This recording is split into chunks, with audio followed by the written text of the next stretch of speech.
Tracking, alerting, protecting. This is WKYT News at Noon. Firefighters spend hours overnight on the scene of a Lexington house fire. A fire tears through a barn in Boyle County, destroying 20,000 pounds of tobacco. Mixture of sun and clouds outside. That cold air has really settled in. In the days to come, we'll start to see those winds switch over to southerly wind, and that'll help us out big time for the weekend. And I'll show you these big changes coming up. WKYT News at Noon starts right now. And WKYT News at Noon starting with a breaking news alert in Lexington. Bill Bryant and Barbara Bailey reporting for WKYT. Police are investigating a robbery this noon hour. It happened just about an hour ago at the Rite Aid Pharmacy on Winchester Road at the Eastland Shopping Center. WKYT's Jordan Valines is live at the pharmacy now with all the breaking details. Jordan? That's right. I spoke with police just a few minutes ago. They tell me that the robbery happened just before 11 this morning at the Rite Aid here on Winchester Road. They say a white man wearing a ski mask, a blue scarf, and a green army jacket entered the store and headed straight to the back where the pharmacy is located. He then put a note on the counter that said, "This is a robbery," and he implied he had a weapon. Police tell us after the man got away with some of the store's inventory, he ran across Winchester Road to the muffler shop nearby. Now the manager of that muffler shop spotted him, and the suspect is believed to have gotten away in an older blue car. Now, thankfully, no one was hurt in this robbery, and if you see anyone who matches the description of the suspect, you're asked to call Lexington Police. Live in Lexington, Jordan Valines, WKYT. All right, thank you. And WKYT News also tracking a developing news story out of Richmond here at midday. It's where witnesses say there is a fire at a business there. Emergency officials are not giving us much information at this moment as they're all tied up with that, but we do know that firefighters are at the Intersus tubing plant, which is located on High Lane Drive. We do have a news crew on the way. We obviously have this picture showing a firefighting apparatus at the scene, and we'll bring you the latest information as we get it regarding that fire in Richmond. Classes are canceled today at Florida State University while police investigate an overnight shooting in the campus library. A gunman injured 3 students, one critically, before campus police shot and killed him. Don Champion has the latest. Yes, he came in and shot me in the leg. A student recorded video in the frightening moments after the shooting. Here you can see a victim on the floor holding his injured leg. It's bleeding. Police say a gunman entered Florida State University's Stroger Library around 12:30 overnight. The building was packed with students preparing for finals. I just hear someone like yelling in pain. Andy Martinez admits he didn't even know someone got shot. Then he found a victim. And I look behind him and there's blood on his pants. So you can already tell that that was definitely a gunshot. It was pretty scary. Up to 400 students were in the building when the shooting happened. Some used tables to barricade themselves in rooms. As a campus alert went out, officers tried calming people hiding in book aisles over a loudspeaker. If anybody has a victim, if anybody has been shot, call 911. Investigators say 3 students were hurt. Officers shot and killed the gunman during a confrontation. Gave the suspect commands, and the suspect did not comply with the commands and actually shot at one of the officers. They returned fire. Police are interviewing witnesses trying to determine a motive for the shooting. Don Champion for CBS News. A law enforcement official just identified the gunman to the Associated Press as Myron May, a lawyer who graduated from the school. An historic snowstorm continues to bury parts of western New York under several feet of snow. Forecasters say Buffalo could get another 2 feet of snow by the end of today. That's on top of the 6 feet already blanketing the area. More than a half dozen deaths have been blamed on the epic weather system. The NFL has not yet determined whether Sunday's Bills game against the Jets will be postponed or potentially relocated. Now, meanwhile, 50 R.J. Corman crew members from Nicholasville have been deployed to work on the railroad in Buffalo. Their job is to move snow off the tracks at rail yards and clear off switches.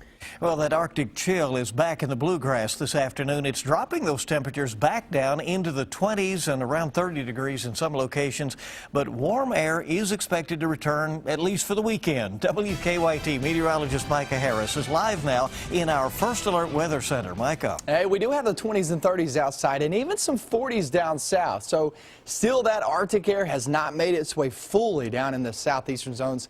It's slow moving. It's just not moving all that fast. 29 now in Lexington. We're at 30 in Frankfort. Do not expect a lot of this to rise much more than what we're seeing outside right now, because that cold air is going to continue to filter in. We may even get a few flurries there in the northern zones before it's all said and done. Already seeing that up toward Covington, and that's where these clouds are coming from. So the clouds aren't going to help us out. We need a lot of sunshine.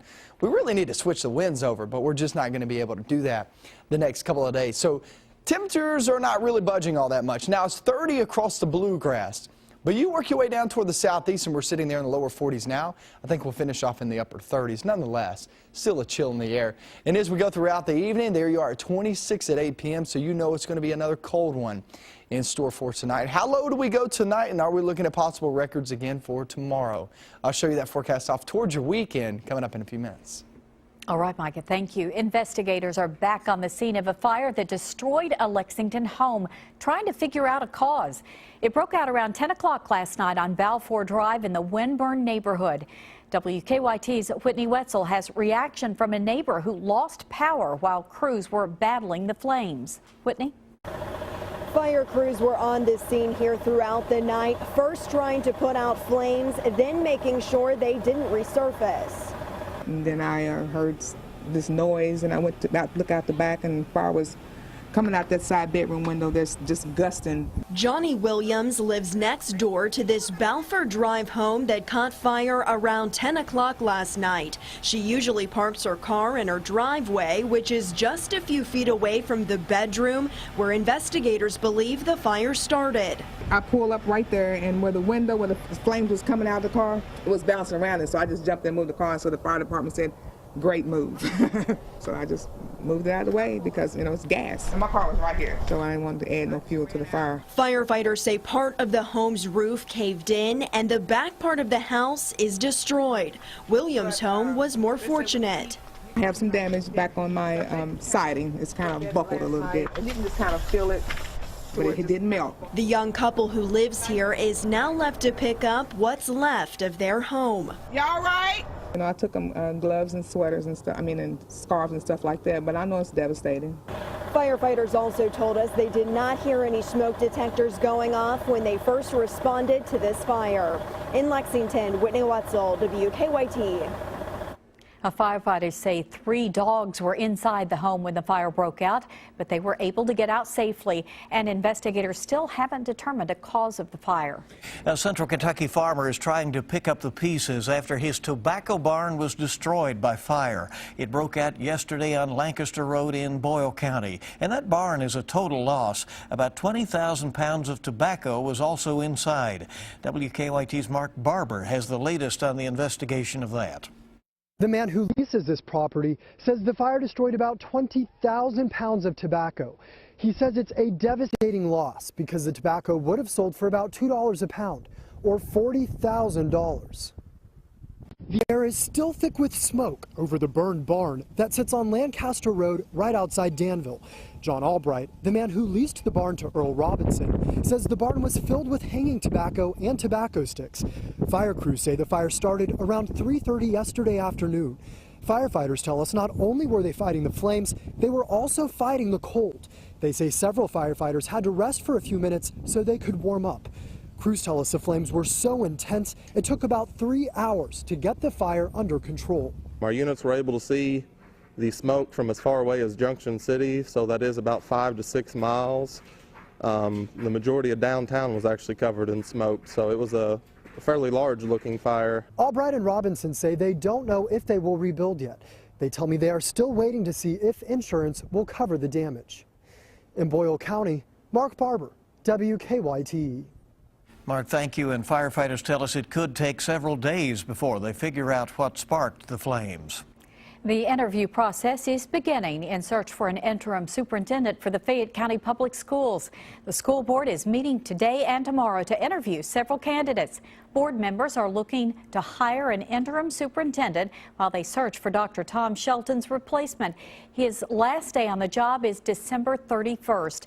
The board hopes to hire a full-time superintendent before the 2015 school year begins.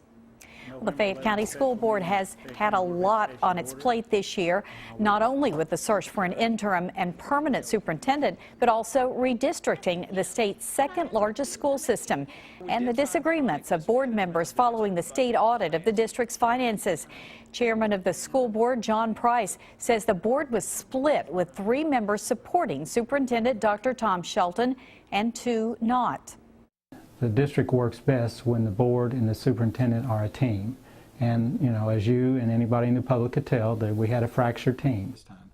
Tonight at 6 o'clock, WKYT's Miranda Combs sits down with Price to talk about the state of the school board, the search for a new leader, and delays for the redistricting committee.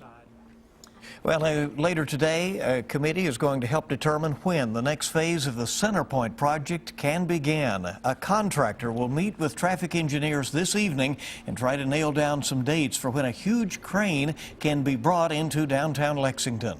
Now, it's needed to finish the underground garage. Right now, the crane is expected to arrive sometime during the second week of December. When it gets here, Main Street will have to close for 42 hours between Limestone and Upper Streets. Well, an annual tradition ready to illuminate Lexington. The Southern Lights Stroll will be held at the Kentucky Horse Park tonight. This is the 13th season for the 5K race. Folks will be allowed to walk, run, or stroll through thousands of dazzling holiday lights. You can still register in person at 5 o'clock. That race begins at 6:30. Southern Lights opens to the public tomorrow.